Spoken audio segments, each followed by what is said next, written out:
सती चंदनबाला की कथा।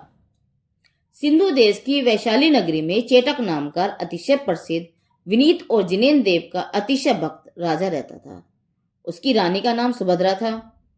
उन दोनों के 10 पुत्र हुए, जो कि धनदत्त, धनभद्र, उपेंद्र, सुदत्त, सिंहभद्र, सुकुंभोज, अकंपन, पतंकक, प्रभंजन और प्रभास नाम से प्रसिद्ध थे।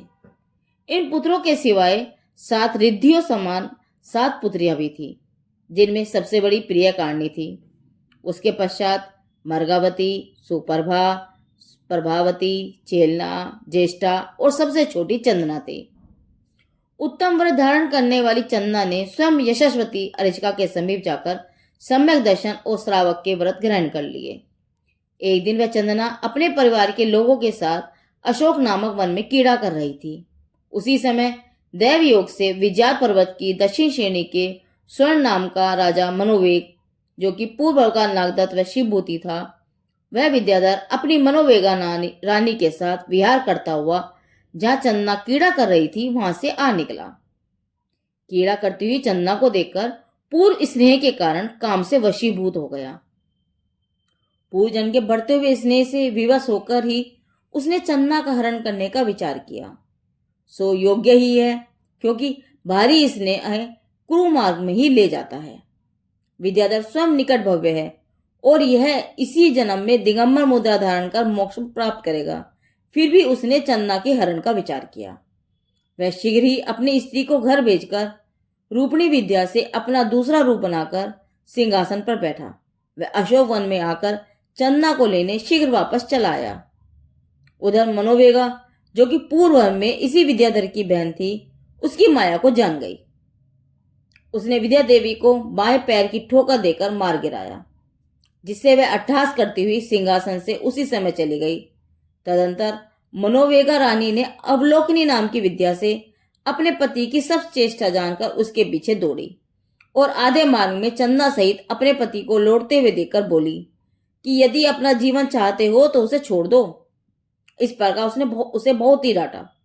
मनोवेग अपनी स्त्री से बहुत ही डर गया, इसलिए सिद्ध की हुई पणलब्धि नाम की विद्या से उस चंदना को भूतरमण नामक वन में ऐरावती नदी के किनारे पर छोड़ दिया। पंच नमस्कार मंत्र का जाप करने में तत्पर रहने वाली चंदना ने रात्रि बड़े कष्ट से बिताई।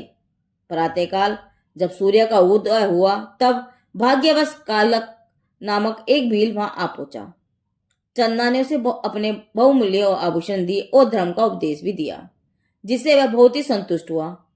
भीमकुंड नामक पर्वत के पास रहने वाला एक सिंह नाम का भीलों का राजा था, जो भयंकर नामक पल्ली का स्वामी था। उसे कालक नामक भील ने वह चंदना उसी सिंह राजा को सौंप दी।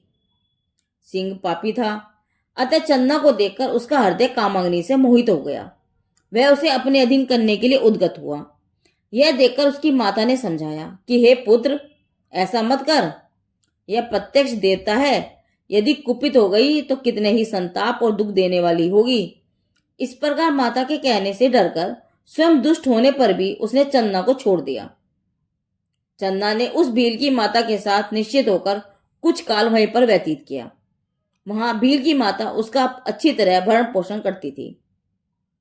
वत्स देश के कौशाम्बी नामक श्रेष्ठ नगर में एक वशभ सेन नाम का श्रेष्ठ सेठ रहता था। उसके मित्रवीर नाम का एक कर्मचारी था। वह उस भील राजा का मित्र था।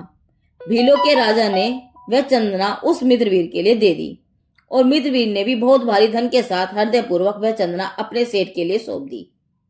एक दिन वह चंदना उस सेठ के लिए जल पिला रही थी। उस समय केशों का कलाप छूट गए और जल से भीगे हुए केशों का समूह पृथ्वी पर लटक रहा था। उसे बड़े यत्न के साथ एक हाथ से संभाल रही थी। सेठ की स्त्री भद्रा सेठानी ने चंदना का यह रूप देखा तो वह शंका से भर गई। उसने मन में समझा कि पति का इसके साथ संपर्क है। ऐसा मानकर वह बहुत ही कुपित हुई। क्रोध के कारण उसके होठ कांपने लगे। उसे शंका हो गई कि कहीं सेठ का इसके साथ संबंध न हो जाए। इस शंका से वह चंदना को खाने के लिए मिट्टी के सकोरे में कांजी से मिला हुआ कोंदों का भात दिया करती थी। उसके सिर का मुंडन करवाया और क्रोधवश उस दुष्टा ने चंदना को हर समय सांकल से बांधे रखा तथा खराब भोजन और तारन मारन व निंदा के द्वारा निरंतर कष्ट पहुंचाने लगी। परंतु चंदना यही विचार करती थी कि यह सब मेरे द्वारा किए हुए पाप कर्मों का फल है। यह सेठानी बेचारी क्या कर सकती है? ऐसा विचार कर वह निरंतर आत्मनिंदा करती रहती थी। उसने यह सब समाचार अपनी बड़ी बहन मर्गावती, जो कि उसी नगर की महारानी थी, उसको भी नहीं कहलवाया था। एक दिन वत्स देश की उस कौशाम्बी नगरी में महावीर स्वामी ने आहार के लिए प्रवेश किया। उन्हें नगर में प्रवेश करते देखकर चंदना बड़ी भक्ति से आगे बढ़ी। आगे बढ़ते ही उसकी संकल्प के बंधन टूट गए और आभूषणों से उसका सारे शरीर सुंदर दिखने लगा।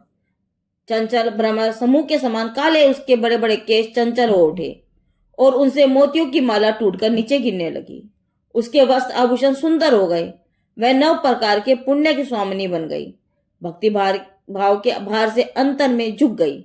शील के मातम में से उसका मिट्टी का सकोरा स्वर्ण पात्र बन गया और कोदों का भात चावलों का भात हो गया। उस बुद्धिमती चंदा ने झुककर सिर से पृथ्वी तल का स्पर्श किया।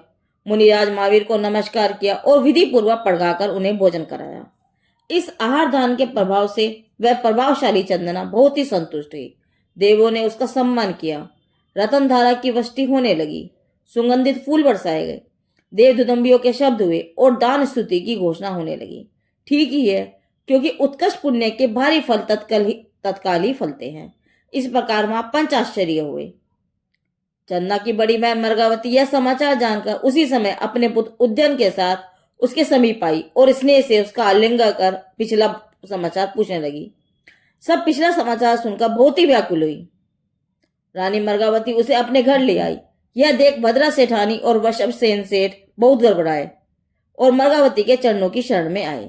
दयालु रानी ने उन दोनों से चंदा के चरण कमलों में प्रणाम कराया। चंदा के क्षमा कर देने पर वे दोनों बहुत ही प्रसन्न हुए और कहने लगे कि यह मानो क्षमा की मूर्तिमती है। यह समाचार सुनने से उत्पन्न हुए स्नेह के कारण चंदा के भाई बंधु उसके पास आ गए। उसी नगर में सब लोग महावीर स्वामी की वंदना के लिए गए थे। चंदा भी गई थी। वहां वैराग्य उत्पन्न होने से उसने अपने भाई बंधुओं को छोड़कर अरचका दीक्षा ग्रहण कर ली। सम्यक ज्ञान तथा तपस्या के प्रभाव से उसी समय गणनी का पद प्राप्त कर लिया। उसी समय उसने महावीर स्वामी की सभा के मुख्य अर्चका का पद अंगीकार करके स्त्रीलिंग का छेद किया।